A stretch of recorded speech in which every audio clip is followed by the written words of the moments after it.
পশ্চিমবঙ্গ মানে ওয়েস্ট বেঙ্গল। আজও বুঝলাম না যে ওয়েস্ট বেঙ্গল কেন? বা ইস্ট বেঙ্গল বলে তো কিছু নেই। আচ্ছা যাই হোক, এসব কথা বলে লাভ নেই। শুনতে পেলাম আমাদের প্রেজেন্ট গভর্নমেন্ট এখন বেকারদেরকে নাকি পয়সা দেবে। মানে ২১ বছর থেকে ৪১ বছর অব্দি বেকার যারা তাদেরকে ৳১৫০০ করে দেবে। ভাই বুঝতে পারছো? মানে একটা ওল্ড মং ৳১৭০ দাম। মানে ৮ টা ওল্ড মং মাসের তো হয়ে গেল ভাই। গভর্নমেন্টই দিচ্ছে খাওয়ার জন্য।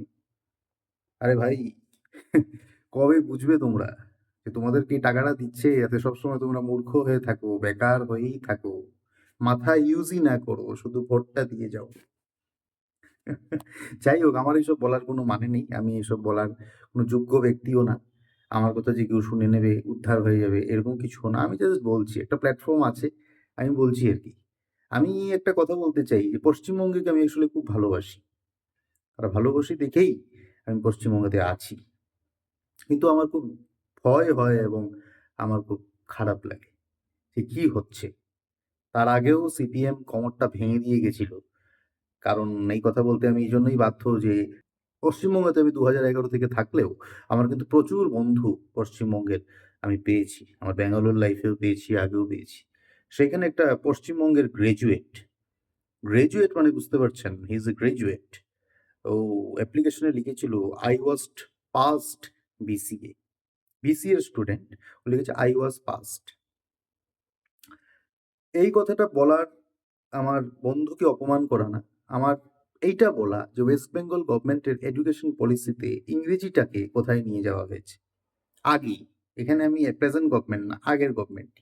এবার দেখুন, ইংরেজি কেউ নাই জানতে পারে। এরকম অনেক মানুষকে আমি চিনি যারা ঐরকমই পশ্চিমবঙ্গ থেকেই পাস আউট করে গিয়ে নিজের আগ্রহতে শিখতে পেরেছে। কিন্তু মেক্সিমাম, আমি মেজরিটির কথা বলব। ১-২ জনের কথা বলে লাভ নেই। মেজরিটি মানে সবার কথাই বলছি মোটামুটি। আমি পারি না, এটা যদি কেউ না ভাবে তাহলে তো সে শিখতে পারবে না। শেখার দরজা ওখানেই বন্ধ। তো বেশিরভাগ মেন্টালিটি যেভাবে তৈরি হয়েছে যে আমি পারি না, আমি কেন বলব? আমি বাংলা ছেড়ে কেন বলব? আরে ভাই, বোকার মতো কথা বলছো কেন? বাংলাকে ভালোবাসলে কি ইংরেজি শিখতে নেই? কে বলেছে?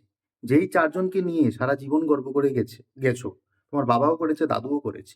স্বামী বিবেকানন্দ, রবীন্দ্রনাথ ঠাকুর, নেতাজি সুভাষচন্দ্র বোস আর সত্যজিৎ রায়। ঠিক বললাম তো? ভুল বলিনি।